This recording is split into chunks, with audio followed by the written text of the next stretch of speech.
ஆனால் இந்த 27ஆம் தேதி ஒரு பாசிட்டிவான தீர்ப்பு வரும். வந்துட்டா உங்களுக்கு வந்து 30ஆம் தேதி அன்றைக்கே படம் ரிலீஸ் ஆகிற வாய்ப்புகள் நிறைய இருக்குது. ஒருவேளை அதுக்கு வேண்டிய வேலைகள் பண்ணாங்கன்னா பிப்ரவரி 6 இல்லைனா பிப்ரவரி 13 அன்றைக்கி படம் ரிலீஸ் ஆகும்.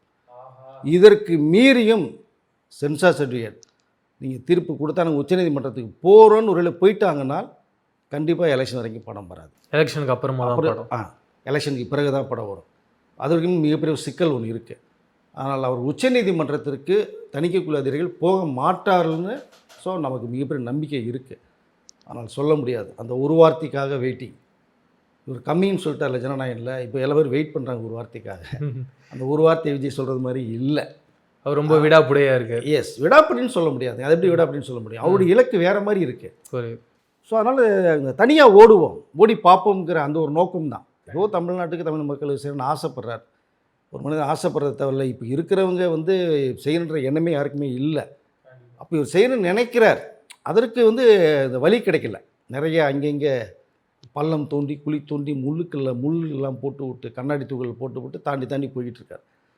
அதனால் இந்த ஒற்றை வார்த்தையை வராதுன்னு நான் நினைக்கிறேன். ஆனால் 27ஆம் தேதி நம்ம தீர்ப்பு எப்படி வருங்கிறத பொறுத்திருந்து நம்ம பார்க்கலாம்.